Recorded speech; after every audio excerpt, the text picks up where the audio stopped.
Hello viewers, আশা করি সকলে ভালো আছেন।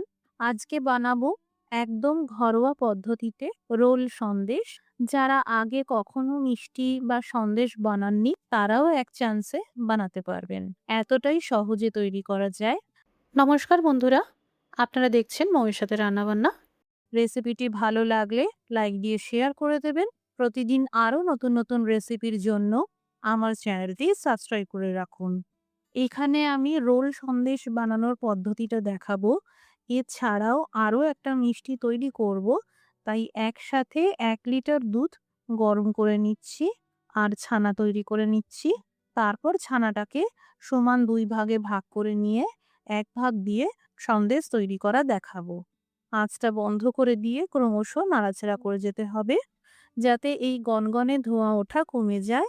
আধা কাপ ভিনিগারের সাথে ১ কাপ জল মিশিয়ে নিয়েছি। অল্প করে ভিনিগার মেশাতে থাকবো। কখনো ডাইরেক্ট ভিনিগার মিশিয়ে ছানা কাটবেন না, ছানা শক্ত হয়ে যায়। দুধ থেকে ছানা আলাদা হয়ে গেছে, এই ছানা ছেঁকে নিতে হবে।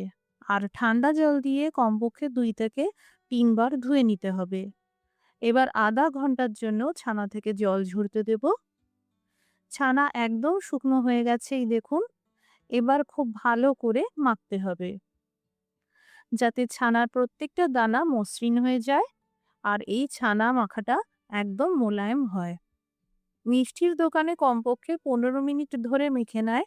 ১৫ মিনিট না পারলেও কমপক্ষে ১০ মিনিট ধরে ছানাটাকে অবশ্যই মেখে নেবেন। এই দেখুন, মাখতে মাখতে ছানা এই থালার সারফেসটা ছেড়ে দিচ্ছে। অতএব ছানা মাখাটা একদম পারফেক্ট হয়েছে। এইরকম ক্রিমের মতন মাখাটা হতে হবে।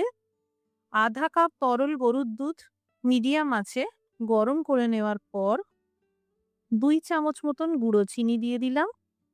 এবার মিডিয়াম আঁচে ৫ মিনিট ধরে নেড়ে যেতে থাকবো। আমি বাড়িতে কৃষ্ণ পূজার জন্য বানাচ্ছি, তাই পরিমাণে অল্প করে উপকরণ নিয়েছি। আপনারা প্রয়োজন হলে এই উপকরণের পরিমাপগুলো বাড়াতে পারেন। অল্প অল্প ঘন হতে শুরু করলেই এই মাখা ছানার মিশ্রণটা দিয়ে দিতে হবে। এবার ক্রমশ নাড়াচাড়া করে নিয়ে এই মিশ্রণ ঘন করে নিতে হবে। মিশ্রণ ঘন হয়ে গেছে। এবার আঁচটা বন্ধ করে এইভাবে ছড়িয়ে দিলাম। ঠান্ডা করে নেব।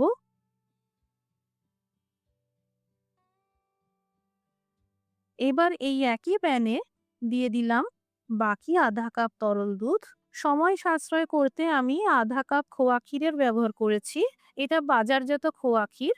আপনারা খোয়া ক্ষীরের পরিবর্তে ১ কাপ গুঁড়ো দুধ দিতে পারেন আর ক্ষীর বানিয়ে নিতে পারেন। এবার দিয়ে দিলাম ১ চামচ এলাচ পাউডার। খুব সামান্য করে ফুড কালার দিয়ে দিলাম। এটা পুরোপুরি অপশনাল, পছন্দ না হলে বাদ দিতে পারেন। এবার মিডিয়াম আঁচে ৫ মিনিট ধরে নেড়েচেড়ে নিয়ে মিশ্রণ ঘন করে নিলাম। এই মিশ্রণ ঠান্ডা করে নিতে হবে। যেকোনো একটা পরিষ্কার প্লাস্টিক প্যাকেট কেটে এইভাবে প্লাস্টিক শিট বানিয়ে নিয়েছি। এবার এই শিটের উপর ছানার সন্দেশের মিশ্রণটা হাত দিয়ে এইভাবে গোল করে নেব। এবার হালকা করে বেলে নিতে হবে। হালকা করে বেলে নেওয়ার পর এবার এই যে ক্ষীরের পুর বানালাম, কিছু পরিমাণ নিয়ে এইভাবে রোল করে নেব। বেলে নেওয়া সন্দেশের উপর রেখে দিলাম। এবার আস্তে আস্তে রোল করে নিতে থাকবো।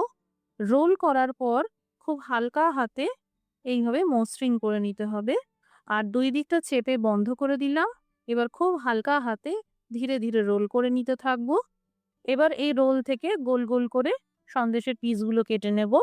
মাঝখানে ক্যামেরাটা হঠাৎ করে অফ হয়ে যাওয়াতে আমি শ্যুট করতে পারিনি। রোল করার পর জাস্ট সিম্পলি গোল করে কেটে নিতে হবে। আর তাতে সন্দেশগুলো এইরকম দেখাবে। এবার সাজানোর জন্য নিয়েছি সামান্য কেশর আর ২টো পেস্তাকে নোড়া দিয়ে হাত ভাঙা করে নিয়েছি। এইরকম ছোট ছোট পেস্তার টুকরো দিয়ে সাজিয়ে দিলাম। তৈরি হয়ে গেল ক্ষীরের রোল সন্দেশ বা রোল সন্দেশ। খুব সহজে আপনারাও বানাতে পারবেন। এই সন্দেশ ফ্রিজে ৩ দিন পর্যন্ত রেখে দিতে পারবেন, ভালো থাকবে। বাড়িতে বানালে কমেন্ট করে জানাতে পারেন কেমন তৈরি হলো। রেসিপিটি দেখার জন্য অসংখ্য ধন্যবাদ। সবাই ভালো থাকুন, সুস্থ থাকুন।